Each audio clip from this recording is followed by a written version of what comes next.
Shalom Uvracha, le passage pour le Aleph Cheshvan, le premier Cheshvan. Vehine, voici, Ze leumat Ze, celui-ci face de celui-là, c'est-à-dire que dans toute chose, dans le bien et le mal, lorsque Dieu donne une force au bien, il donne aussi la même, plus ou moins la même force, on va dire au mal, pour pouvoir permettre au libre arbitre d'exister. Yesh asara kitrin de mesavuta. Il y a également 10 couronnes d'impureté. De même qu'il y a 10 sphirotes, 10 sphères de Kedusha dans les mondes, Dieu a créé et a permis d'exister 10 couronnes d'impureté pour justement permettre au libre arbitre d'exister.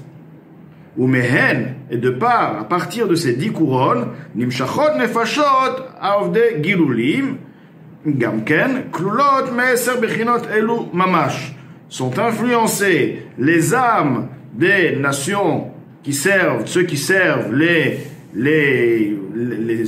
idolâtres, mais de manière générale, ceci veut dire les nations du monde, que eux aussi, leur neshama, leur âme, a aussi en elle 10 sujets, c'est-à-dire Chochma, Bina, Da'at, Chesed, Gvura, Tiferet. Donc, comme on l'a dit, Ze leumat Ze. Ceci est connu.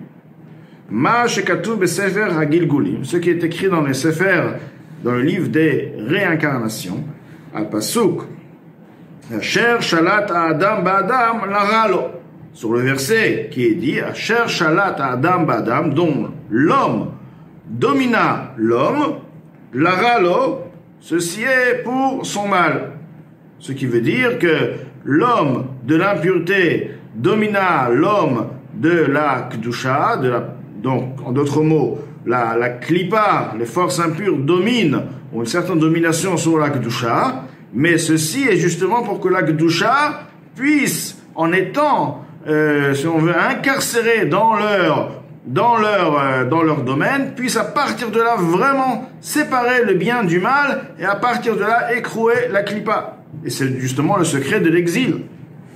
Chez Sod Galut Ashrina, ceci est le secret, le point de l'exil. La Shrina se trouve en exil, ce qui veut dire Shrina se trouve en Galut. Mais alors la Shrina, c'est la présence divine, c'est justement pour permettre au nettoyage et à la séparation du bien du mal. Et lorsque la Klippa n'a plus de bien, n'a plus de or, automatiquement elle s'efface et n'existe plus. Chez Sod Galut Ashrina Betoch HaKlipot, donc la Shrina qui se trouve au sein des Klipot, des écorces, s'appelle donc les écorces, c'est la Klippa, les forces du mal, les Hachai de l'impureté, les Hachayotam pour leur donner une vitalité, ou les Hashlitam Bisman Agalut, et pour leur donner aussi une force, car elle leur donne une vitalité, elle leur donne aussi une puissance, de manière à ce qu'ils puissent dominer, être forts, puissants sur le Ham Israël au moment de l'exil. Mais en réalité, le profond, le point de cette galoute est l'eralo, pour lui faire du mal, si on veut, pour aller à l'encontre de cette klippa et à la faire disparaître, etc.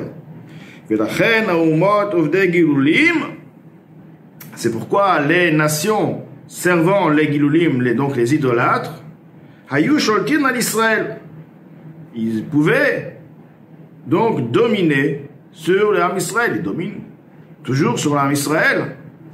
Comment on peut dominer sur le Ham Israël, que le Ham Israël a en lui cette neshama chelek eloka mimal nafash mimal mamash, une neshama mamash d'Akadosh Baruch Hu, une parcelle divine de Kedusha? Comment ceux qui ont une parcelle divine de l'impureté peuvent avoir la force de dominer la Kedusha? Alors justement, c'est ce qu'on vient d'expliquer, c'est pour que le Ham Israël, en étant dans leur domaine, ils puissent justement raffiner et trier le bien du mal. Liot nefashot avdei gilulim ha'klipot.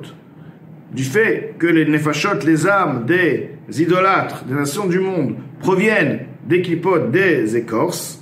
Donc on dit gilulim, le mot gilul veut dire en effet les excréments, ce qui fait référence aux idoles. Mais donc, en effet, gilulim, ceux qui servent donc les avodazah.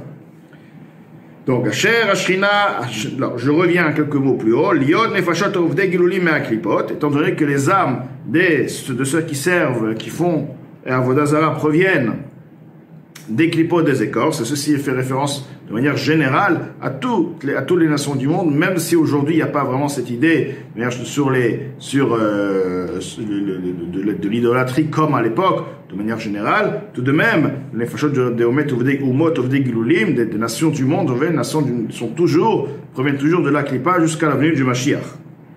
La Shrina mitlabesh de prinat galut betocham. La Shrina s'habille de manière, elle se trouve vraiment en exil au sein de ces clipotes, de ces forces impures. Et voici, bien que ceci reste toujours difficile à comprendre et demande une explication large, a priori, bon, la Shrina c'est Dieu. Dieu est en exil, Dieu est captivé. Bon, on peut expliquer, mais ça reste quand même difficile. Dieu c'est Dieu, Dieu est en captivité. C'est difficile à comprendre, un point pareil. Et bon, c'est une parcelle de Dieu, mais ça reste Dieu. Dieu, c'est pas quelque chose qui est divisible, c'est au-delà de... Donc, l'Admorazaken qu'il a dit, ça demande tout de même une explication très large. Mais comme un Emet Keno, tout de même, ça ne change pas la vérité, car la vérité est ainsi, et la Shafal Piken, seulement que malgré, c'est vrai, qu'ils reçoivent la lumière, si on veut, par celle divine de la Nitzutz de la Shrina qui est en galoute, qui est incarcéré, si on veut, dans leur domaine en eux. Et la clipote vovdei gilulim yonkim, tout de même, les clipotes, les écorces, les forces du mal, de l'impureté, et les nations du monde ne peuvent allaiter, si on veut, ils peuvent puiser, ou mekablim chayut, et recevoir une vitalité, et la me'ara animshechet lahem iprinat achoraim de kedusha, uniquement de par une lueur qui leur est influencée par le côté, le niveau, une manière, achoraim veut dire arrière, c'est-à-dire c'est jeté, on leur donne ça de manière vraiment sans avoir le choix. Comme quelqu'un qui jette quelque chose à son ennemi parce qu'il n'a pas le choix, il lui jette un bout de pain, prend pour ne pas mourir, mais il lui jette ça comme ça, prends-le, sans le regarder. Tout de même, il faut encore ajouter que ceci, la lumière de ce nitzot, de la shrina qui est en eux, va passer de nombreuses réductions de lumière, de nombreux voiles pour Ve'atzunim et puissants, au point que après tous ces démarches et tout ce processus, alors ce rayon-là a été donc habillé, investi, dans la matière de ce monde-là, et elle influence cette force, cette lumière influence les Ovdei Gilulim aux nations du monde, Osher ve Kavod, de l'honneur et de la richesse, Chol Tanugim Gashmim, et ainsi tous les plaisirs matériels. Masha'en ken Israël, ce qui n'est pas ainsi.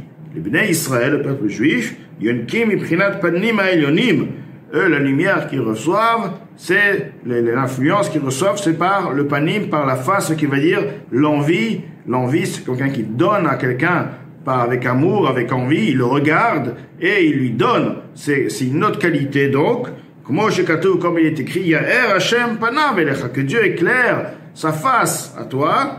Kol echad ve'echad lefi shoresh nishmato, chaque personne d'après la racine de sa neshama, adrum ma'alot, jusqu'aux neshamot les plus élevés, jusqu'au niveau les plus élevés. Donc là, Admorazaken nous explique que le point, en quoi les nefashot des nations du monde, eux aussi, ils ont les 10 points des sphirot, chokhma, bina, dat, etc. Mais ceci est le fait qu'ils ont une vitalité de la kedusha, et justement pour leur mal, c'est-à-dire qu'à eux, ils ne sont pas d'accord, eux, ils veulent dominer. Mais en effet, à travers ça, ils vont se faire dominer, ils vont disparaître à la venue du Mashiach.